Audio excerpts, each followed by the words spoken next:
Welcome to Enclex world. My name is Sini Shiju. Enclex ആർ self study ചെയ്യുന്ന എല്ലാ ഫ്രണ്ട്സിനും ഈ വീഡിയോയിലോട്ട് സ്വാഗതം. നമ്മളിന്ന് ഡിസ്കസ് ചെയ്യാൻ പോകുന്നത് hypokalemia. Hypokalemia means decreased potassium in the blood. പൊട്ടാസ്യത്തിൻ്റെ നോർമൽ വാല്യൂ ആണ് 3.5 to 5 milli equivalent per litre. ഇനി നമുക്ക് എന്തൊക്കെയാണ് പൊട്ടാസ്യത്തിൻ്റെ ഫങ്ഷൻ എന്ന് നോക്കാം. പൊട്ടാസ്യത്തിൻ്റെ ഫങ്ഷനാണ് nerve conduction, strengthening of the muscles including heart and lungs, then acid base balance and cell metabolism.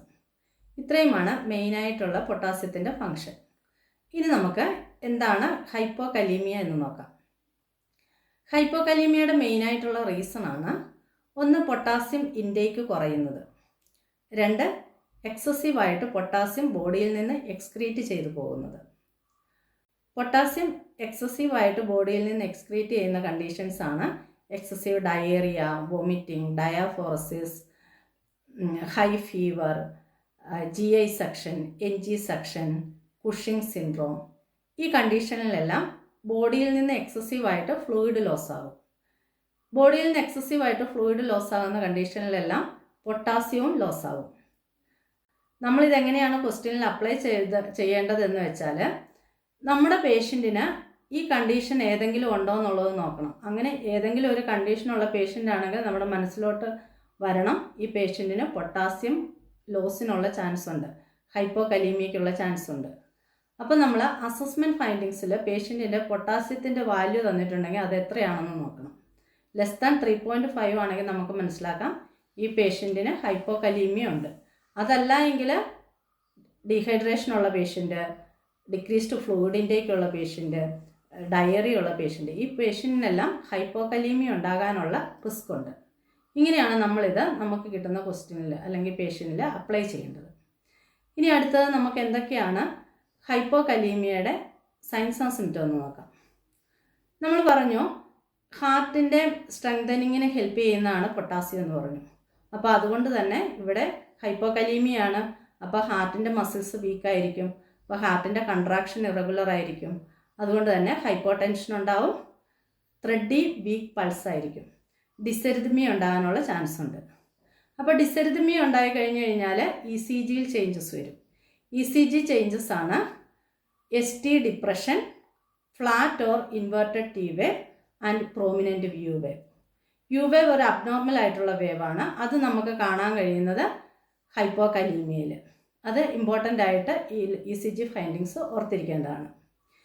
ഇനി അടുത്തത് നമ്മൾ റെസ്പിറേറ്ററി സിസ്റ്റത്തിലോട്ട് പോവുകയാണെങ്കിൽ, റെസ്പിറേറ്ററി മസിൽസ് ഇവിടെ വീക്കായിരിക്കും. അപ്പോൾ റെസ്പിറേഷൻ ഇന്നെഫക്റ്റീവ് ആയിരിക്കും, ബ്രത്ത് സൗണ്ട് ഡിമിനിഷ്ഡ് ആയിരിക്കും. അങ്ങനെ പേഷ്യൻ്റ് റെസ്പിറേറ്ററി ഫെയിലിയറിലോട്ട് പോകാനുള്ള ചാൻസ് ഉണ്ട്.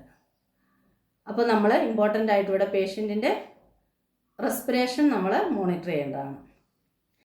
ഇനി അടുത്തതായിട്ട് ന്യൂറോളജിയിലോട്ട് പോവുകയാണെങ്കിൽ എന്താണ്, ഇവിടെ പേഷ്യൻറ്റിന് പാരസ്തേഷ്യ ഉണ്ടാകാനുള്ള ചാൻസ് ഉണ്ട്. നമ്മൾ നെർവ് കണ്ടക്ഷൻ ഒരു ഫംഗ്ഷനായിട്ട് പറഞ്ഞു, അതുകൊണ്ട് പാരസ്തേഷ്യ ഉണ്ടാകാനുള്ള ചാൻസ് ഉണ്ട്. അതായത് കൈക്കും കാലിനുമൊക്കെ തരിപ്പുണ്ടാകാനുള്ള ചാൻസ് ഉണ്ട്. നംനെസ് ആൻഡ് ടിംഗ്ലിംഗ്, അതുപോലെ തന്നെ പിൻസ് ആൻഡ് നീഡിൽ സെൻസേഷൻ, അത് നമ്മൾ മോണിറ്റർ ചെയ്യണം. അതുപോലെ പേഷ്യൻറ്റിൻ്റെ മസിൽസൊക്കെ വീക്കായിരിക്കും, ഹൈപ്പോറിഫ്ലക്സിയ. നീ ഹാമർ വെച്ച് ഡീപ്പ് ടെൻഡൻ റിഫ്ലക്സ് ചെക്ക് ചെയ്യുന്ന സമയത്ത് പേഷ്യൻറ്റിന് ഹൈപ്പോറിഫ്ലക്സിയ ആയിരിക്കും. അതിന് നമ്മൾ DTR ഗ്രേഡിംഗ് അറിഞ്ഞിരിക്കണം, ഡീപ്പ് ടെൻഡൻ റിഫ്ലക്സ് ഗ്രേഡിംഗ് അറിഞ്ഞിരിക്കണം. 0 മീൻസ് നോ റിഫ്ലക്സ്, അറിഫ്ലക്സിയ. 1+ മീൻസ് ഹൈപ്പോറിഫ്ലക്സിയ. 0 അറിഫ്ലക്സിയ, അതായത് നോ റിഫ്ലക്സ്. 1+ ഹൈപ്പോറിഫ്ലക്സിയ. ഇത് രണ്ടും മസിൽ വീക്ക്നെസ് ആണ്.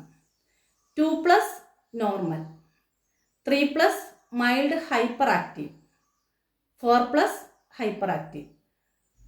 ഹൈപ്പർ ആക്റ്റീവ് സീഷറിലോട്ട് പോകാനുള്ള ചാൻസ് ഉണ്ട്, അവിടെ മസിൽ ഹൈപ്പറായിട്ട് ആക്റ്റീവാണ്. അപ്പോൾ ഈ DTR ഗ്രേഡിംഗ് അറിഞ്ഞിരിക്കണം. ഹൈപ്പോകലീമിയയിൽ ഡീപ്പ് ടെൻഡൻ റിഫ്ലക്സ് ഹൈപ്പോറിഫ്ലക്സി ആയിരിക്കും, അത് പ്രത്യേകമായിട്ട് അറിഞ്ഞിരിക്കേണ്ടതാണ്. ഇനി ഗ്യാസ്ട്രോ ഇൻറ്റസ്റ്റൈനൽ സിസ്റ്റത്തിലോട്ട് പോകുമ്പോൾ ഇവിടെയും മസിൽ വീക്ക്നെസ് ആണ്, അതുകൊണ്ട് GI മോട്ടിലിറ്റി ഡിക്രീസ്ഡ് ആയിരിക്കും. GI മോട്ടിലിറ്റി ഡിക്രീസ് എന്ന് പറഞ്ഞു കഴിഞ്ഞാൽ പേഷ്യൻറ്റിന് കോൺസ്റ്റിപ്പേഷൻ ഉണ്ടാകും. ഇതിൻ്റെ കോംപ്ലിക്കേഷനാണ് paralytic ileus. Paralytic ileus means absent bowel sound. അപ്പോൾ ഇത്രയുമാണ് ഹൈപ്പോകലീമിയയുടെ സൈൻസ് ആൻഡ് സിംറ്റം. ഫങ്ഷൻ അറിഞ്ഞിരിക്കുക, ഫങ്ഷൻ വെച്ച് സൈൻസ് ആൻഡ് സിംറ്റം പഠിക്കുക. ഇനി നമുക്ക് എന്തൊക്കെയാണ് ഇതിൻ്റെ മാനേജ്മെൻ്റ് എന്ന് നോക്കാം. നമ്മൾ പറഞ്ഞു decreased potassium in the blood ആണ് ഹൈപ്പോകലീമിയ. അപ്പോൾ നമ്മൾ പൊട്ടാസ്യം റിച്ച് ഡയറ്റ് പേഷ്യൻറ്റിനെ ഇനിഷ്യേറ്റ് ചെയ്യണം.